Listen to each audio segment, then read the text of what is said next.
आपले घर आणि वास्तूमध्ये सकारात्मक ऊर्जा आणण्यासाठी तसेच लक्ष्मी देवीची कृपा प्राप्त करण्यासाठी शुक्रवारी मिठाचा ऐश्वर्य दिवा लावणे अत्यंत शुभ मानले जाते।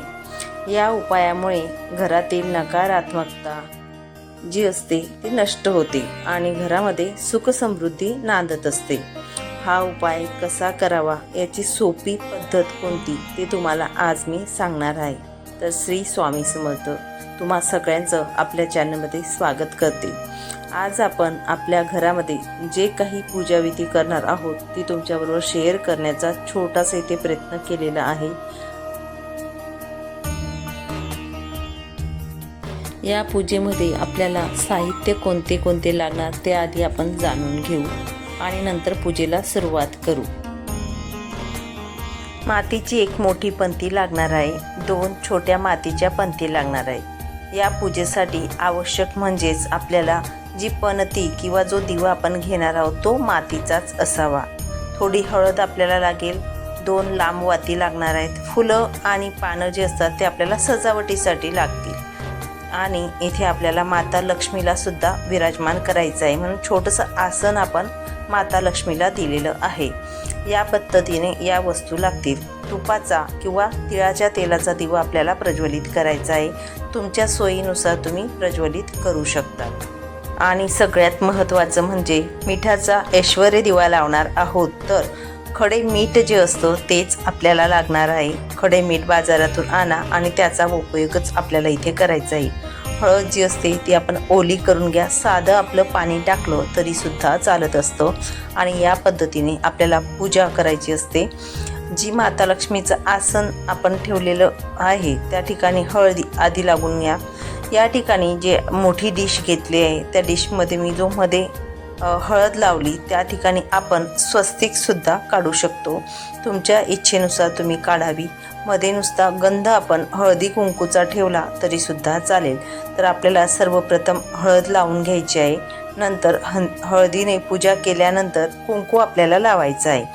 अजून एक तुम्हाला सांगेल, ज्या पंत्या असतात मातीच्या पंत्या आपण हळदीने अगदी सारवून घेतल्या म्हणजे हळदीचं लेपन त्या पंतींना केलं तरीसुद्धा चालत असतं। तुमच्या इच्छेनुसार तुम्ही करू शकतात।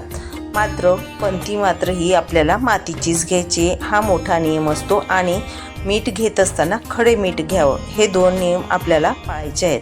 हा दिवा लावत असताना आपल्याला शुक्रवारीच लावायचा आहे। दिवा लावत असताना हा आपण सकाळी ब्रह्ममुहूर्तावर लावावा किंवा सकाळी जमलंच नाही तर आपण संध्याकाळी प्रदोषकाळी लावू शकतो।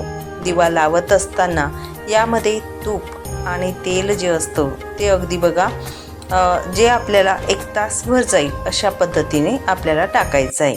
तर बघा पूजा आपण करूयात। पूजेला सुरुवात केलेली आहे। माता लक्ष्मीला इथे विराजमान केलेलं आहे आणि इथे आपण त्यांची हळदी कुंकू लावून पूजा केलेली आहे। त्यांना फुलं अर्पण करूयात। आता पूजेची जागा कोणती असावी हे सुद्धा बऱ्याच लोकांना प्रश्न पडत असतात। तर बघा, उत्तर किंवा पूर्व दिशेला तोंड करून हा दिवा लावावा। तुम्ही हा दिवा देव्हाऱ्यासमोर किंवा मुख्य दरवाजाजवळ आतल्या बाजूने ठेवू शकतात, काही हरकत नाही। अशा पद्धतीने ठेवा।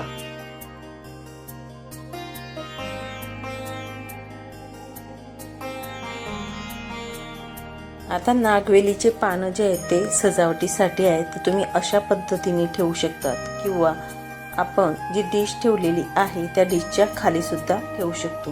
या 2 पद्धतीने तुम्ही ठेवू शकता, तुमच्या इच्छेनुसार करा। त्यानंतर आपल्याला जो मोठा दिवा असेल त्या दिव्याला हळदी कुंकू आपण लावायचं आहे किंवा लेपन करायचं आहे हळदीचं। आणि हळदी कुंकू लावल्यानंतर त्यामध्ये आपल्याला खडे मीठ जे असतं ते टाकायचं आहे। छोट्या पंत्या आहेत त्यांना सुद्धा आपल्याला हळदी कुंकू या पद्धतीने अर्पण करायचं आहे। आणि अजून एक तुम्हाला सांगेल, बघा ज्या वेलची आपण घेतलेल्या आहेत त्या आपण विषम संख्येत घ्यायच्या आहेत। 3 वेलची किंवा 5 वेलची अशा पद्धतीने घेऊ शकतात। पिवळे तांदूळ सुद्धा आपले आहेत ते सुद्धा आपल्याला पंतीत टाकायचे आहेत।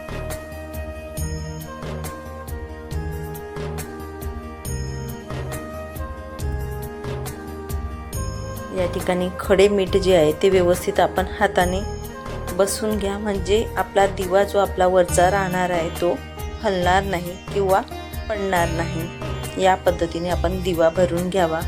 त्यानंतर एक छोटी पंती ठेवावी। या पंतीमध्ये थोडे पिवळे तांदूळ आपण टाकू शकतो आणि त्यानंतर आपल्याला वेलची टाकायची आहे।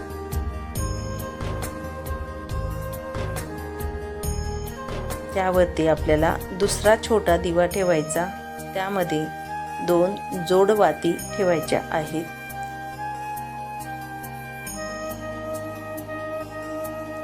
आणि तुपाचा दिवा जो असतो तो प्रज्वलित केलेला आहे। तुमच्याकडे तूप नसेल तर तिळाचं तेल सुद्धा चालेल।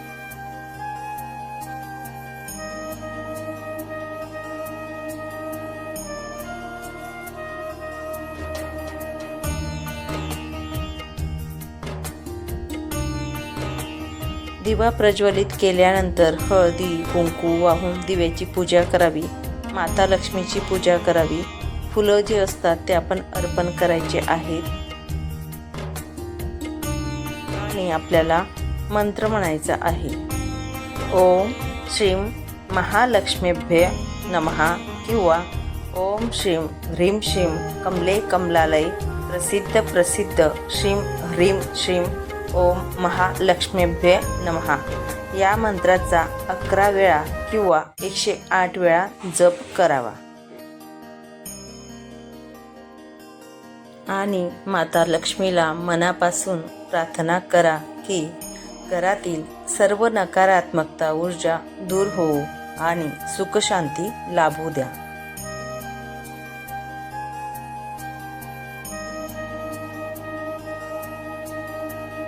हा दिवा 1 तास चालेल एवढंच तेल किंवा तूप आपण घालावं। आता या दिवाची विल्हेवाट कशी करावी ही मोठी महत्त्वाची काळजी घ्यायची विधी आहे। मिठाची विल्हेवाट लावत असताना दुसऱ्या दिवशी म्हणजेच शनिवारी सकाळी दिव्याखालील मीठ जे असतं ते स्वच्छ वाहत्या पाण्यात विसर्जित करा किंवा बेसिनमध्ये आपण टाकून द्या, त्यावर पाणी सोडावे।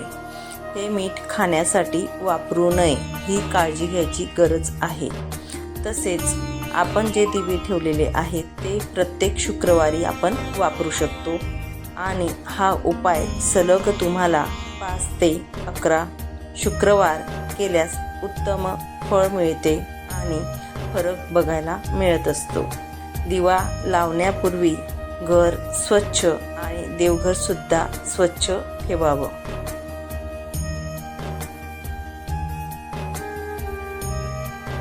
वास्तुशास्त्रानुसार मीठ हे नकारात्मक ऊर्जा शोषून घेण्याचे काम करते, त्यामुळे या उपायाने घरातील वातावरण प्रसन्न आणि उत्साही राहण्यास मदत होते। तर तुम्हाला नक्कीच माहिती कशी वाटली, काय वाटली ते मला कळवा आणि नक्कीच सगळ्यांनी दर शुक्रवारी अशा पद्धतीने मिठाचा ऐश्वर्य दिवा आपल्या घरात नक्कीच प्रज्वलित करा। श्री स्वामी समर्थ।